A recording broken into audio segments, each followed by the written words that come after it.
restarting your phone. It's not freezing it. It's literally, you can't get the phone to boot up. Not even in safe mode. You just have to straight up factory default wipe your phone when you add it onto the back. So let's see. I have a little list here of what happened. So Mr. Who's the Boss saw it on Twitter. It was blowing up all over Twitter. His original assumption was like, there's no way just a regular photo is doing this. Someone somehow put some malware into it and it's causing all these issues. That seems like the most reasonable excuse for it. I have no idea how someone would add malware to just a photo and that's how you open it, but like, people are smart. Stranger things have happened. I think when I read the headline at first, that was my first assumption, where you see, oh, okay, set this wallpaper on your phone and it will like shut down your phone and harm it and brick it. My first thought was, oh, okay, something is either wrong with that file. Yeah. Like you can embed some key, some nick in that file that harms Android phones specifically, takes advantage of some weird vulnerability. Or what it actually turned out to be, which was like some incompatibility with the color gamut that the photo was exported in. So you're definitely on to something. Right. The way he found it out is pretty interesting though. He did a reverse image search of it, found the original photo, which is interesting because it wasn't a phone background. It was just straight up a photo posted on like an HD wallpaper website. So it's cropped actually. He found best the websites whole, in the world. Oh, the world. The greatest. If you don't have an ad blocker, never go to a HD website or HD wallpaper website. But so since he found the original file that wasn't cropped, he thought, well, the cropped version must be the one with the malware in it. If I download this, I can add it to my phone and it'll work. Bricked. So he said the full size version, the original file. I think he took the full size version and then cropped it just in the phone. It only gives you so much space to use. So oh my God, how many phones did you brick during this video? I don't know. It seems like it was his actual phone as well. He didn't do it on the test phone. Which, oh no! Come on, come on! You've got plenty of phones to test that out. But the perils of being a tech YouTuber. Okay. So let's see. Started reading up. Everyone thought the same thing as you. Color profiles. Android's default color profile is set to sRGB. This photo was set to ProPhoto RGB, which is interesting though because Android can still handle ProPhoto RGB colors. The issue, all it does is it converts it pretty much. It takes that. If you were to imagine the color spectrum, sRGB is a small triangle. ProPhoto that covers all the different colors in that color spectrum, and then ProPhoto RGB is a larger triangle. So it just kind of switches the points around. It makes perfect sense. When you see the picture, it's a photo of like a sunset, so it's an obvious high dynamic range situation where there's going to be stuff in the shadows and the trees, and then the sun is going to be really bright. So, instead of just using the standard sRGB, let's use a wider boosted color gamut so people with compatible displays can see more, like a Pro Display XDR. That would be a great place to set that as a wallpaper. What's also interesting is he shows the difference between if you brought it into Photoshop and set it as ProPhoto RGB versus sRGB. It looks far better in sRGB. I mean, yes, exactly. It's just a beautiful landscape with the sun peering over. It looks better with some vibrance blowing up in it. So, let's see. It's not just, though, that it was on that color profile. Normally, it would be able to switch the color profile to sRGB, no problem. The issue actually comes down to one single pixel in the sky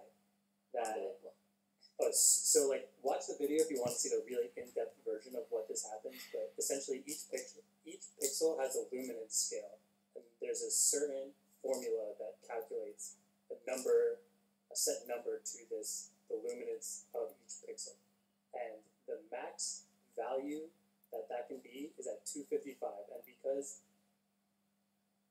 it's very confusing, but basically because Google uses that formula and rounds numbers, it was so close to pushing that limit in the first place, but still under. When Google rounded the numbers, it pushed it over the max limit of the luminance of that pixel. I hope I'm saying all this right. It basically was a rounding error. So like the entire photo in Pro RGB by itself, or that extra wide color gamut by itself, is not ordinarily a problem. But when you get into the clouds and the sky, and this one individual pixel happened to have such an extreme value that the sum of the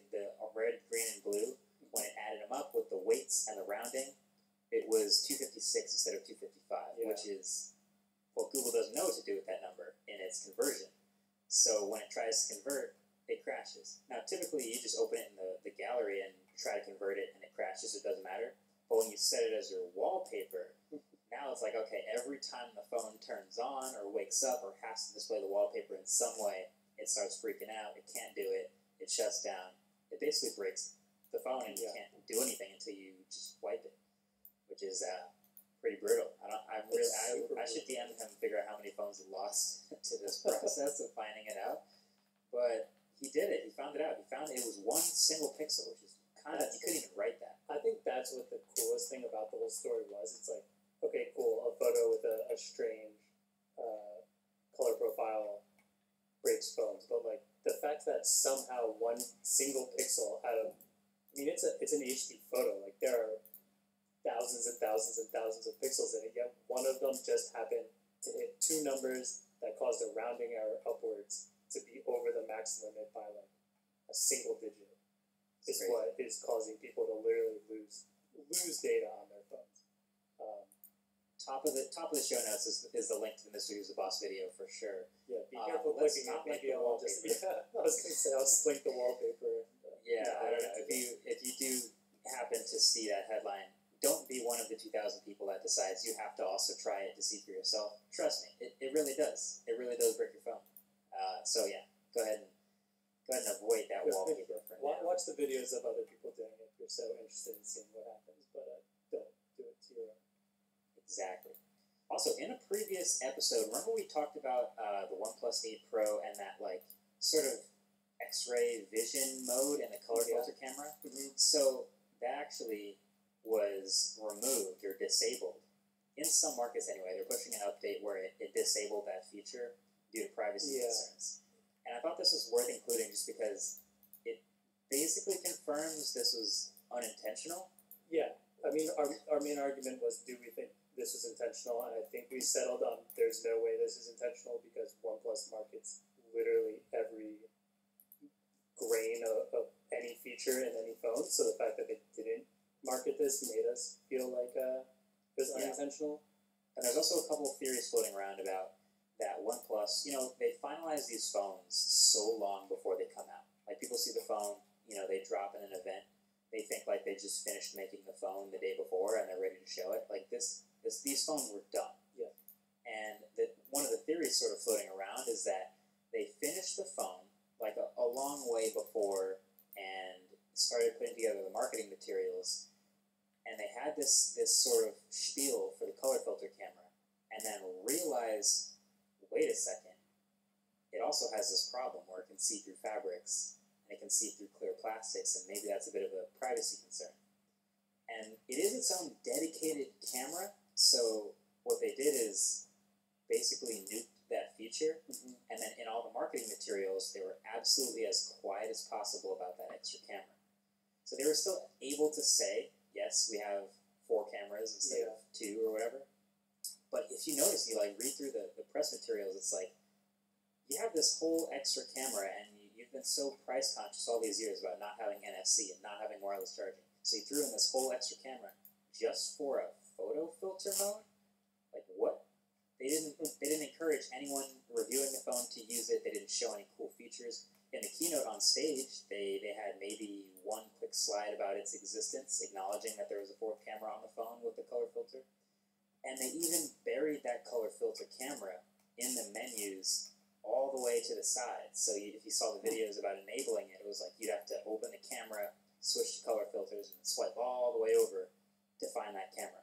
So yeah, the theory is OnePlus figured it out a little too late after they added the hardware and finalized it, realized it was kind of a problem, nuked it, and still left it enabled, at least so they could justify having that hardware there, but weren't able to totally cover it up, and now here we are. Interesting. I mean, it fits. It fits well. Yeah. And it kind of fits with our theory that OnePlus likes to talk about every little thing, so the fact that they didn't talk about that feels a little, I don't know if sketchy is the right term, but it's not because it, like we said, it sees through some plastics, and it can see through some clothing material, but it's only super, super thin clothing material, so. But you can see that headline writing itself. Yeah, I mean, if all it has to do is, one little piece of clothing, if you have the picture, and then that's not, the headline doesn't say sees through like 1% of clothing. It says sees through clothing, and then it looks terrible. So yeah. So I guess they were smart about, you know, when the headlines did start to come out, they were like, oh, what do you know? It does have some privacy concerns. So they're pushing a little software update to trace back those steps. Yeah. So like you said, I didn't really ever use it. I think they disabled it on. It's called Hydrogen OS. Is the China version of Oxygen OS from what I'm reading, and then Oxygen OS. So they already disabled it there, and then they're pushing some sort of update through Oxygen OS. So I guess have fun using it for a little while, but it's about to be gone. Let me just see if I still have it. Photochrome. I still have it. So far it's not gone from my OS, but we'll see if they leave that longer and use that too. All right, let's take a quick break, and we'll come back. We'll talk future products, both by Google and Apple.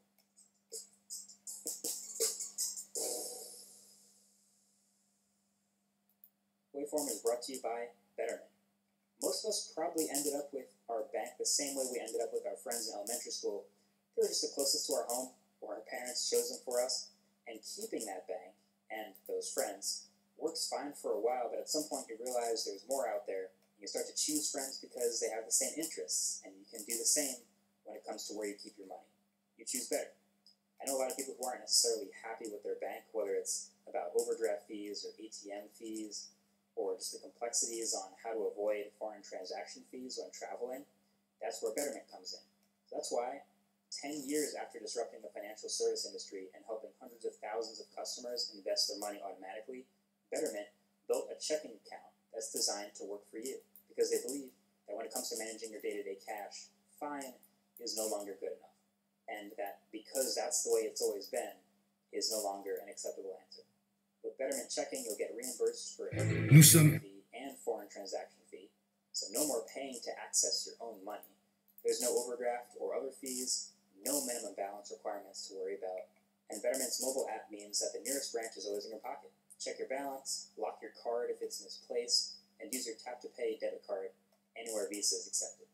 It's time for you to put your financial wellness first. Download the Betterment app today. That's BETTERMENT for the betterment of you. Checking will be provided by Betterment Financial LLC in partnership with NBKC Bank. This episode of Waveform is brought to you by SanDisk.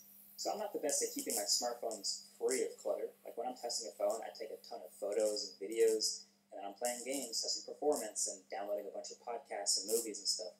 Surprisingly, I find myself running out of space every once in a while. No one likes rifling through their photos trying to delete the ones they're not sure if they want anymore just to make some more space for a new podcast. That's why I now rely on SanDisk's data storage solutions to free up space on my phone.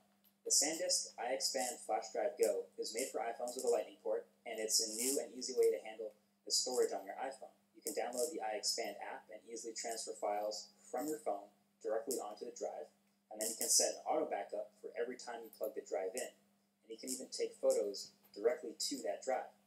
And the options range from 128 to 256 gigs, great for anyone who just grabbed a 64 gig iPhone and are now realizing they need more space. And it's not just for iPhones. SanDisk also offers the Extreme microSD UHSI card for Android devices with a microSD card slot, or the Ultra Dual Drive Lux USB Type-C flash drive for Android devices with a USB-C port. This is going to really help me when I'm reviewing smartphone cameras, especially with this P40 Pro I'm doing now, because now I can just snag all the sample photos that I take while I'm testing and easily transfer them onto my computer so that I can have them while I'm editing the review. Trust me, you need SanDisk to free up space on your phone too, and right now you can get 10% off your first order of these SanDisk products, but only when you go to sandisk.com/waveform. That's SANDISK.com/WAVEFORM. Don't wait, sandisk.com/waveform. Alright, welcome back to Waveform. So, there's some products on the horizon. Some interesting ones. Some of them rumored, some of them a little more concrete than others.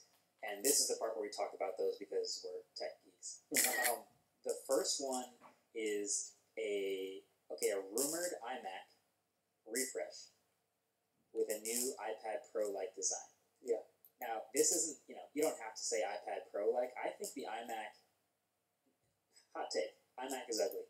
It's dated. It's very dated looking. It's really dated. Because I used to use an iMac in my video class in high school, and honestly, no, maybe I'm thinking of the wrong iMac, but like ever since they've done just a small like a stand in the back, the main change that's happened is just the thinness of it, which honestly I don't care about the thinness as much, especially when I'm moving the thing, because moving an iMac around is like sharp on your hands.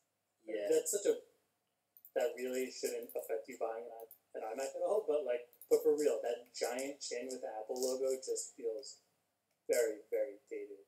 There's a couple things that I just don't like about the iMac's design. I had the iMac Pro, which is the darker, like, space gray version of the iMac, as my main computer for a little while. And, like, obviously it's a powerful computer, and it's an all-in-one, and it's a fantastic 5K display. But a couple things about it. One, the chin, like you said, with the big Apple logo on it, really big. Number two, the bezels are thick. On all four sides, the bezels are really thick. And that's not a problem so much as I've been a dual monitor person for so long that I wanted to put another monitor next to the iMac, but no monitor looks right sitting next to the iMac that just has a gigantic bezel. I don't want to put another iMac next to the iMac. That's kind of weird. That's a waste. So what am I putting, like just a totally different looking monitor? It didn't sit right with me. So I stayed to one monitor just because it looked that dumb. I mean, think about it. Like if you're just doing a normal 2 monitor setup, you already have to deal with the 2 bezels between that, and that's already kind of annoying.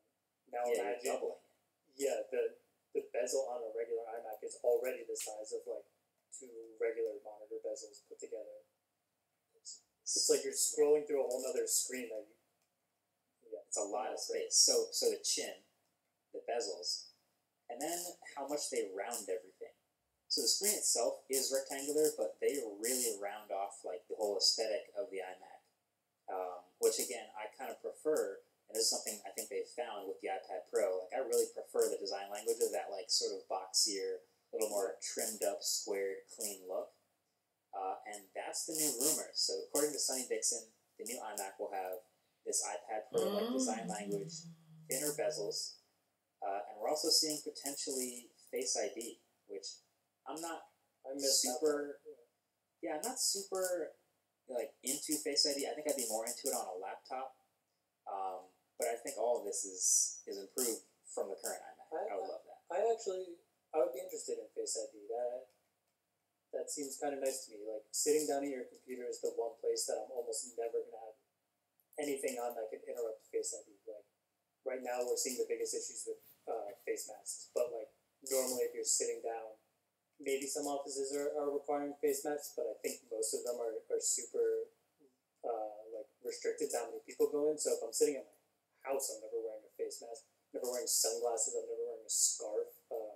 So like it would be nice. No, I usually don't wear a scarf.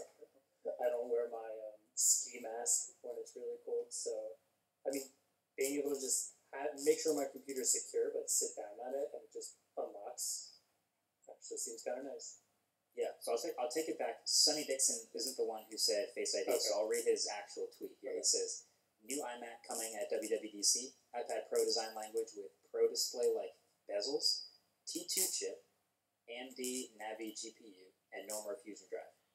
Fusion Drive I thought was sort of on its way out anyway. That's the sort of combo between hard drives and SSDs that they've offered. I think hard drives should be pretty much done in Apple's high-end lineup. I think regular hard drives should be done in anybody's lineup at this point. Yeah, especially if you're a main boot drive. So that's fine to see it go. The T2 chip is, I think, what suggests Face ID, but T2, we already have a T1 chip, which is for security, and it's encrypting everything on the drive, and a T2 chip suggests some more security features. But yeah, I think just the aesthetic. You can see the render here in the article. We'll link that in the show notes, but that aesthetic is pretty nice. Yeah, for people who can't see, essentially imagine a giant iPad Pro and then just a regular iMac kind of like L stand behind it, and it looks sleek. It's really weird seeing something that's potentially an iMac that's actually just widescreen and not this giant square, because 10% of it on the bottom is totally useless, and